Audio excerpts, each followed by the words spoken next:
오늘 하나님 말씀 요한복음 14장 1절에서 6절 말씀입니다. 우리 한 목소리로 제가 한 절, 여러분들이 한 절 교독하도록 하겠습니다. 너희는 마음에 근심하지 말라. 하나님을 믿으니 또 나를 믿으라. 내 아버지 집에 갈 곳이 많도다. 그렇지 않으면 너희에게 일렀으리라. 내가 너희를 위하여 거처를 예비하러 가노니 가서 너희를 위하여 거처를 예비하면 내가 다시 와서 너희를 내게로 영접하여 나 있는 곳에 너희도 있게 하리라. 내가 어디로 가든지 그 길을 너희가 아느니라. 예수께서 이르시되 내가 곧 길이요 진리요 생명이니 나로 말미암지 않고는 아버지께로 올 자가 없느니라. 아멘. 자, 오늘은 길, 진리, 생명 되신 예수 그리스도라는 제목으로 말씀을 전하도록 하겠습니다. 여러분들은 언제 두려움을 느끼십니까? 내 앞길을 예상할 수 없고 한치 앞을 볼 수 없을 때 두려움을 느낄 것입니다. 기업이 부도가 나고 은행이 문을 닫고 기업의 하청을 받던 중소기업들이 줄줄이 도산을 하고 그로 인해 빚 독촉에 몰린다고 한번 생각해 보십시오. 뉴스에서는 그로 인해서 빚 독촉에 이렇게 몰려서 일가가 응독 자살을 하고 중소기업 사장이 투신 자살을 하고 어제까지 회사의 중견 간부가 졸지에 집 잃고 서울역에 노숙자가 되고 버려진 아이들이 길거리에서 우는 그런 일들이 일어났다라고 생각하면 앞이 막막할 것 아닙니까? 그런 일들이 1997년도 IMF 사태 때 일어났다는 거예요. 외환위기 사태지요. 앞이 하나도 보이지 않는 절대 절망의 시간, 자신의 힘으로는 아무것도 할 수 없는 그 시간. 그런 상황을 맞닥뜨렸을 때 누구나 두려움을 느낀다는 것입니다. 우리 인생을 살아가다 보면 꼭 한 번 정도는 그런 경험을 할 때가 있지 않습니까? 두려움이 엄습합니다. 오늘 본문에 예수님의 제자들이 그런 상태였다는 거죠. 제자들은 예수님을 3년씩이나 따라다녔습니다. 예수님이 다윗왕 같은 힘 있는 메시아로 그렇게 생각하고 그를 따랐습니다. 그가 정권을 잡으면 한 자리 할 수 있다는 그런 야망을 가지고 따라왔습니다. 그런데 예수님께서 자꾸만 이 요한복음 이전에 13장에 보면 자꾸 죽음을 말씀하시는 거예요. 죽었다 다시 살아날 것이라는 그런 말씀도 하십니다. 그들은 듣고 싶은 이런 얘기를 듣고 싶은 게 아니에요. 관심도 없습니다. 그런데도 계속해서 되풀이하시면서 말씀하십니다. 그러다 보니까 염려가 생깁니다. 모든 것을 내던지고 내 인생을 걸었는데 그래서 예수님을 따라왔는데 예수님이 죽으면 어떻게 되나? 내 꿈은 내 야망은 사라질 것이니까 두려움이 엄습하더라는 거죠. 그러니까 앞이 보이지 않습니다.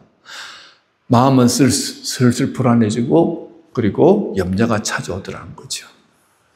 그때 예수님이 그들의 마음을 아시고 오늘 본문에서 이렇게 말씀하십니다. 너희는 마음에 근심하지 말라. 하나님을 믿으니 또 나를 믿으라.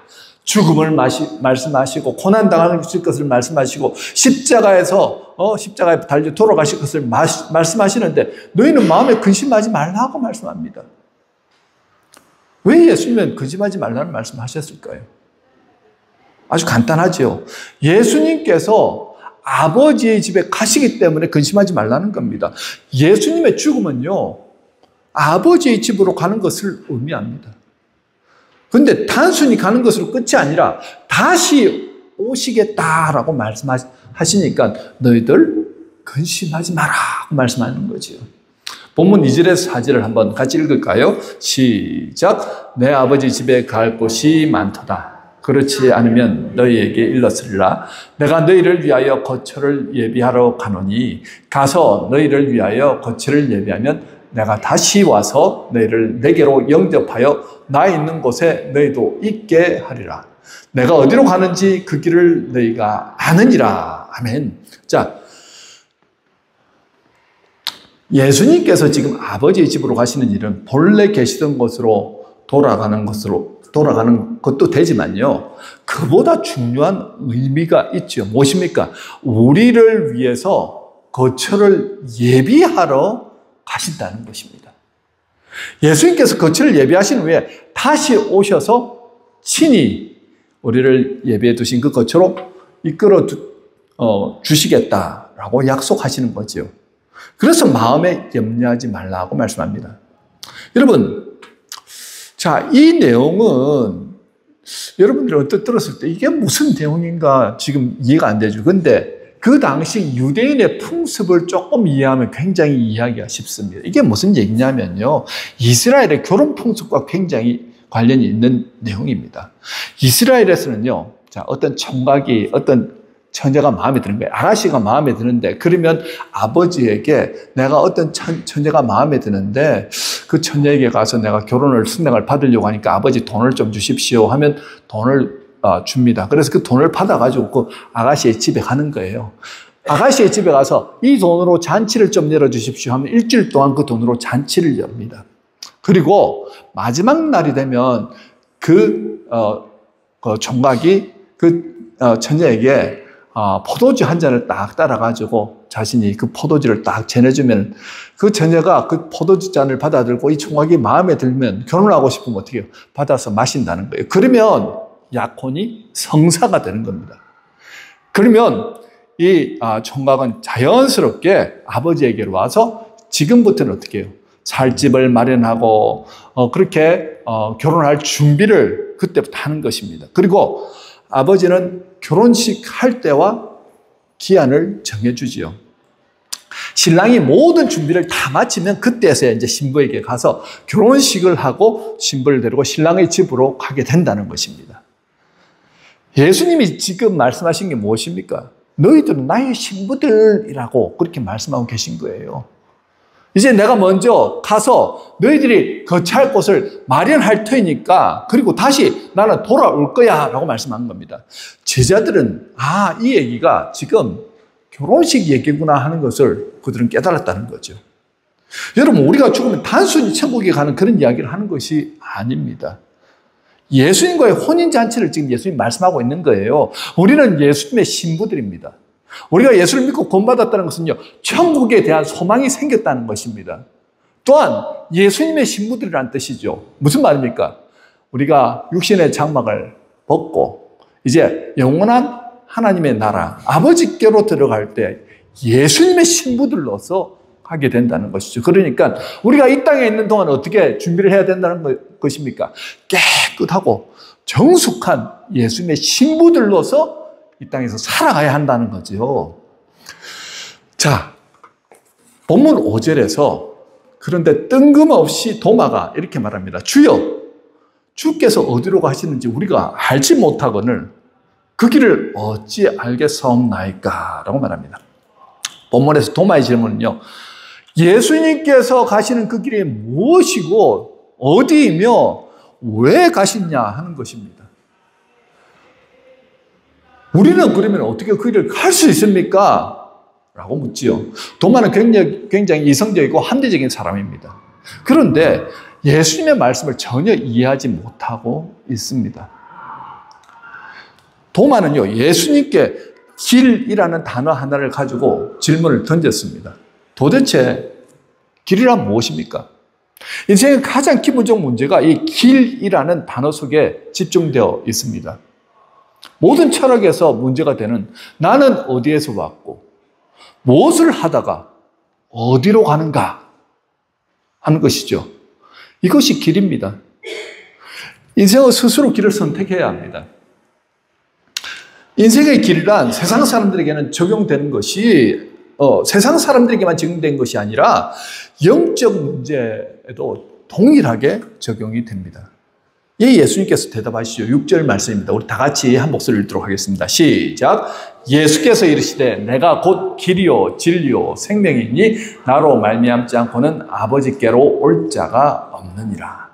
자, 이 말씀을 통해서 우리가 몇 가지 사실을 추리해 볼 수 있지요. 이 구절에서 내가 곧 길이요 진리요 생명이니 할 때 그 헬라어에 보면요, 정관사가 다 그 단어에 붙어 있습니다. 호라는 정관사가 붙어 있는데요. 그 영어로 하면 더입니다. 더. 자, I am the way and the truth and the life 입니다. 무슨 말입니까? 내가 곧 그 길이요, 곧 그 진리요, 곧 그 생명이라는 말이죠. 이것은 여러 개 중에 하나가 아니라 오직 유일무이한 하나라는 뜻입니다. 예수님께서 내가 곧 길이요, 진리요, 생명이라고 말씀하신 것은요, 우리가 천국으로 갈 수 있는 유일한 길, 유일한 진리, 유일한 생명은 곧 예수님이라는 그런 의미입니다. 자, 예수님은 먼저 뭐라고 선언하셨습니까? 나는 길이다 라고 선언하십니다. 나는 길이다. 길은 화해를 의미합니다. 제가 세상에 들어오기 전에 인류는 아버지와의 친밀한 관계 속에서 그분과 대화하며 그분과 동행하며 살아갈 수 있었습니다. 하지만 죄는 하나님과의 관계를 끊어버렸습니다. 그동안 하나님 아버지께로 가는 길이 죄로 인해서 막혀 있었다는 거죠. 근데 예수님께서 오셔서 길이 되셔서 그 길이 활짝 트여졌다는 것입니다. 자, 스탠리 존스 목사님, 인도 선교사인데요. 인도의 오지에서 사역할 때 밀림에 들어갔습니다. 들어가서 길을 가다 길을 잃어버렸습니다. 한참 헤매다가 나무를 베고 있는 현지 원주민을 만나게 되었습니다. 그에게 다가가서 얘기합니다. 내가 길을 잃어버렸습니다. 길을 좀 가르쳐 주십시오. 그랬더니 그 현지인이 그러면 내가 일을 마칠 때까지 기다리십시오. 그런데 이제 조금 있으면 일을 마치겠지 했는데 한참을 일합니다. 그리고 날이 어두워졌는데도 그 일을 하는 거예요. 그 다음에 이제 자기가 일을 마치고 난 다음에 이제는 가르쳐 주겠거니 하고 하니까는 이제 나를 따라오십시오 하는 거예요. 지금 날은 이미 어두워졌고 어둑어둑한 상황인데 그래서 물어봅니다. 아니 지금 너무 어두워서 앞이 보이지 않는데 어떻게 지금 찾아가려고 지금 길을 아십니까? 길이 있습니까? 하니까 무슨 말씀입니까? 밀림의 길이 어디 있습니까? 내가 길입니다. 나를 따라오십시오라고 하는 거예요. 그래서 그럼 이분 말하는 대로 내가 지금 믿을 데도 없고 혼자서는 어떻게 그 밀림을 벗어날 수 없으니까 그분을 믿고 따라갔다는 거예요. 따라갔더니 그 원주민이 사는 그 마을에 도착했고 그래서 그는 자기가 원하는 그 길로 갈 수 있게 되었다라고 그렇게 말합니다. 원주민이 그 길을 찾을 수 있었던 이유가 뭘까요? 그 동네를 잘 안다는 거예요. 한 번도 와본 길이 아니라는 거죠. 예수님은 천지를 창조하실 때 하나님과 함께 계셨습니다. 예수님은 하나님 자체이시고요. 하나님 아버지가 어떤 분인지 너무나도 잘 아시는 분이십니다. 오직 아버지께로 인도하실 수 있는 분은 예수님밖에 없다는 거죠. 여러분, 영혼의 길이 보이십니까? 보이시는 분 계십니까? 자, 안 보이는데 예수님 보인다는 거예요. 예수님 보시기 때문에 내가 길이다 라고 말씀하는 겁니다. 그러면서 나를 따라오라고 말씀하시는 거예요. 여러분, 바다에 길이 있을까요? 없을까요? 우리 눈으로 보면 바다에 길이 없죠. 그런데 바다에는 길이 따로 있습니다. 선장들은요, 그 바닷길을 따라서 어떻게 해요? 그 길로만 배를 운항하지요. 하늘에 길이 있습니까? 길이 없지요. 눈으로는 보이지 않습니다. 그렇지만 비행기 조종사들은 그 하늘길로만 어떻게 해요? 조종해서 비행기를 안전하게 운행하지 않습니까? 마찬가지라는 거예요. 영혼은 보이지 않지만 예수님은 길이 되어주셔서 그 영혼의 길, 보이지 않는 그 길로 우리를 안전하게 어떻게 해요? 인도하셔서 아버지께로 우리를 인도하여 가시더라는 것입니다. 우리가 예수님을 나를 구원할 그리스도로 믿기만 하면 예수님의 천국 길로 우리를 인도하시더라는 거예요. 그뿐만이 아니죠. 모든 것의 창조자 되시고 모든 것을 아시는 주님이 가장 안전한 길, 가장 복된 길로 우리를 어떻게 해요? 이 땅 가운데서도 함께 하시면서 인도하신다는 거예요. 그래서 주님은 뭐라고 말씀하십니까? 내가 길이다. 너희들 나 따라오지 않을래라고 말씀하십니다.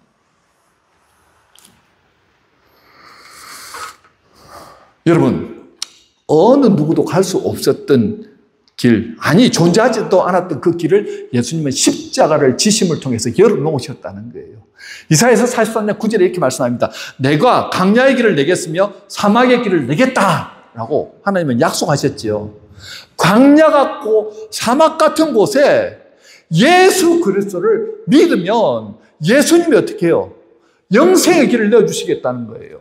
우리 안에서 지금 절대 절망, 희망이 보이지 않고 소망이 보이지 않고 답답하고 무엇을 어떻게 해야 될지 알지 못할 때, 그때 예수님이 어떻게 내 안에서 길이 되어주시겠다는 것입니다.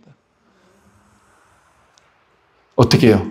그분이 나의 구원자이시고 나의 주님이시라는 것을 믿기 시작할 때 주님은 내 안에서 길이 되어주셔서 나를 인도하시다는 거예요. 마치 구약시대에 어떻게 해요? 구름기둥, 불기둥으로 하나님이 이스라엘 백성들을 이끌고 가셨듯이 그렇게 우리를 이끌고 가신다는 것입니다. 믿으십니까?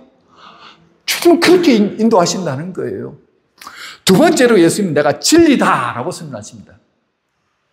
제가 들어오기 전에 인류는요, 아버지의 말씀을 따라서 진리를 따라 살도록 창조되어졌습니다. 그래서 진리 안에서 진정한 자유와 평화를 누리며 살았습니다. 그런데 죄가 들어오고 죄는 진리를 거부하도록 만들었지요. 그리고 죄는 인간을 타락으로 인도하였습니다. 그래서 인류는 거짓을 따라서 살게 되었다는 거죠. 인류가 진리를 잃어버렸는데 여러분, 예수님 오셔서 예수님이 진리가 되셨다는 것입니다. 여러분, 에덴 동산이 어떻게 해서 타락하였습니까?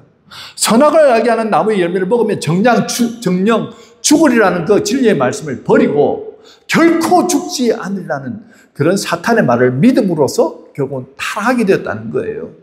타락의 본질이 무엇입니까? 기억하십시오. 진리를 버리고 거짓을 믿는 것입니다. 인류는요, 진리보다 거짓을 더 쉽게 믿습니다.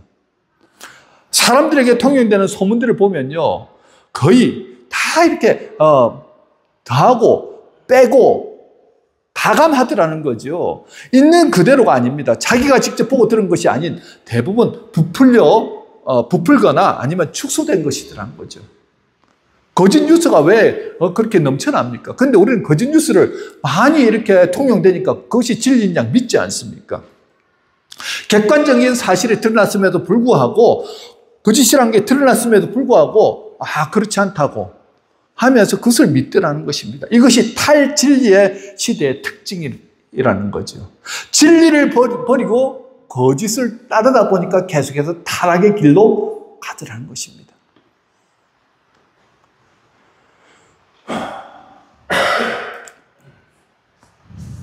자, 자기가 좋게 여기든 나쁘게 여기든 진리는 진리입니다. 예수님은 가난한 자, 소외된 자, 병든 자들의 친구가 되어주셨다고 해서 소외된 자들 중에 동성애자들이 주장하는 동성애도 허용되어져야 한다라고 주장한다면 과연 그것이 진리일까요? 동성애자들끼리 결혼해서 가정을 이룰 수 있고 동성애를 인정해달라고 존중해달라고 한다면 그것이 과연 진리일까요? 우리는 하나님의 말씀을 진리로 받아들입니다. 그 말씀이 우리 안에 역사하실 때 제일 먼저 드러나는 현상은요, 자신의 죄를 깨닫게 되고 회개하고 새로운 피조물로 변화되더라는 거예요. 동성애자들 가운데도요, 말씀이 들어가니까요, 동성애를 버리고 정상인으로 그렇게 변화돼서 살아가더라는 것입니다. 불가능하다고요? 아니요. 하나님의 말씀이 진리가 들어가니까 사람이 새로운 피조물로 새 사람으로 거듭나더라는 거지요. 자, 이번 선교에서 저희가 대학생들과 뭐 하는지 보셨지요? 한국 문화 교류 하였다고요? 아니요. 뭐 제기차기 몇 번 하고 딱지치기 몇 번 하고 뭐 이렇게 동전으로 던지기 몇 번 하고 그런 것밖에 안 했습니다. 우리 민우 형제가 나누었듯이 한국 문화 교류로 알고 온 지체가 한 15명 정도 되는데요. 그렇게 와서 그들과 한 것은요, 한 50여 명이 하나님의 말씀을 놓고 예수 알지도 못하고 믿지도 못하는 사람들 앞에서 하나님 말씀 놓고 서로 묵상하고 나누기 시작하였습니다. 어떻게 묵상하고 나누게 하였냐면요. 먼저 오리엔테이션 시간에 어떻게 묵상하는지를 가르쳐 주었고, 그리고 본문의 말씀을 통해서 스스로 질문해 보도록 하였습니다. 과연 나는 회개할 일이 없는가? 나는 잘못한 일이 없는가? 솔직하게 자신에 대해서 적고 나누었는데 놀랍게도 예수를 전혀 알지 못했던 그 지체들이 과거에 자신이 아버지로부터 어머니로부터 받았던 상처, 아픔, 그런 학대, 고통 이 고백하면서 용서할 수 없었던 본인들을 용서하고 자신의 잘못을 회개하고 그 안에서 진정한 자유와 평화를 누리는 것을 보았습니다. 여러분, 말도 잘 통하지 않아요. 문화도 달랐습니다. 그런데요, 진리 대신 하나님의 말씀이 들어가고 예수님이 그 안에서 역사하시니까요, 사람 안에 정말로 변화가 일어나더라는 거죠. 여러분, 말씀이 들어오면요, 암흑 가운데 빛이 임하듯이 말씀 우리 마음과 생각을 조명하여 주셔서 영혼이 살아나기 시작한다는 것입니다. 그래서 우리가 매일 다른 거 보지 말고요, 아침에 일어나서 한국 뉴스, 한국에 있는 여러 가지 것들, 드라마나 이런 거 보지 말고 첫 시간에 단 10분만이라도 하나님의 말씀 펴놓고 말씀을 깊이 있게 듣고 묵상하고 그것이 그런가 생각해보고 적고 실천하고 그렇게 하루하루를 살아가 보십시오. 말씀이 내 안에서 어떻게 나를 변화시켜 나가신다는 거죠. 그 일이 과연 선교지에서만 일어나는 일일까요? 저는 묵상을 가르쳐서 전혀 믿지 않던 15명 그 아이들이 정말 과연 그런가 하고 그 안에서 변화가 일어나는 모습을 보면서 말씀이 정말 살아있구나. 말씀이 사람을 살리는구나 하는 것을 처음으로 경험해 보았습니다. 과연 그렇다면 우리 안에서는 어떨까요? 말씀이 예수님 진리 대신 그 예수님으로 우리 안에서 역사하면요, 우리가 살아난다는 거죠. 세 번째, 예수님은 나는 생명이다 라고 선언합니다. 생명이란 삶의 근원이자 에너지입니다.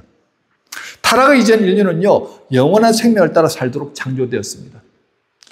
그러나 죄로 말미암아 생명을 잃어버려서 죽음에 갇히게 되었습니다. 그런데 예수님은 우리로 생명을 얻게 하고 더 풍성하게 하시기 위해서 어떻게 해요? 이곳에 오셨습니다. 우리가 하나님께 대해서 정의할 때 하나님은 사랑이시다라고 정의하죠. 또 한 가지는 무엇입니까?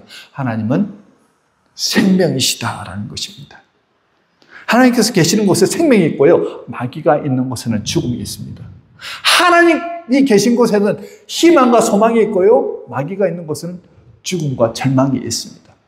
두려움으로 가득하다. 지금 내가 누구의 영향을 받고 있는가를 잘 생각해 보십시오.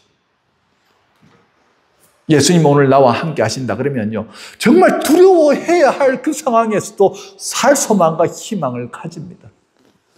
요한복음 1장 4절 같이 읽도록 하겠습니다. 시작. 그 안에 생명이 있었으니 이 생명은 사람들의 빛이라. 예수님 안에 생명이 있습니다. 우리가 말하는 이 바이오 생명이란 동식물의 생명체를 말하죠. 그러나 예수님께서 말씀하시는 생명이란 영원한 생명을 말씀합니다. 우리 안에 마음과 생각을 비춰주는 그 빛이 생명으로 임하면요, 생명이 작동함을 통해서 우리가 살아난다는 거예요. 요한복음 5장 24절 시작. 내가 진실로 진실로 너에게 이르노니 내 말을 듣고 또 나 보내신 이를 믿는 자는 영생을 얻었고 심판에 이르지 아니하나니 사망에서 생명으로 옮겼느니라. 예수를 믿습니다. 저는 그리스도시요 살아계신 하나님의 아들입니다 라고 믿잖아요. 그럼 그때부터 생명이 내 안에서 역사하심을 통하여서 나는 영원한 생명을 보고 살아가는 사람이 된다는 거예요. 여러분 혼자 가는 인생이 아니라는 것입니다.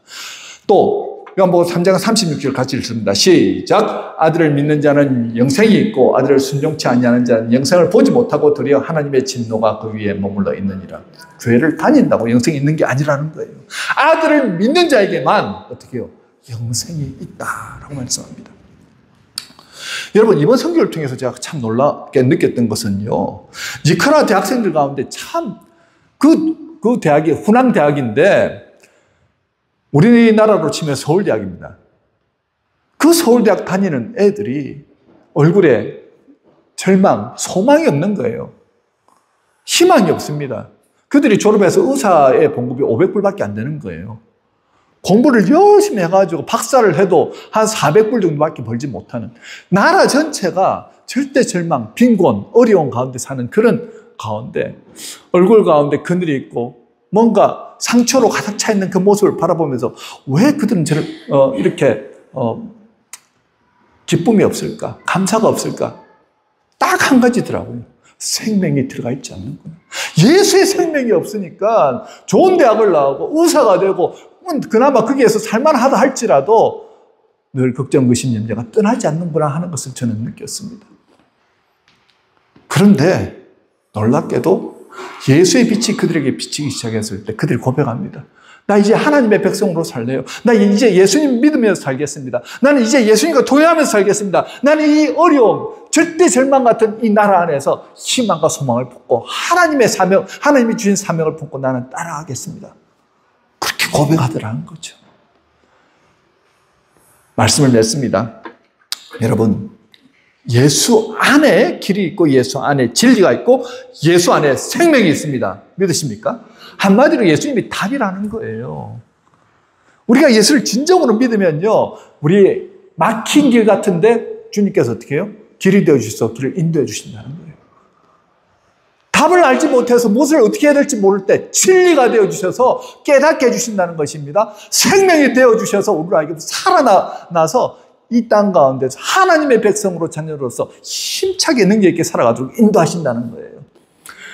거룩함과 경건함으로 살아감을 통하여서 준비된 예수님의 신부로서 살아가게 하십니다. 여러분, 많은 것 하라는 것 아닙니다.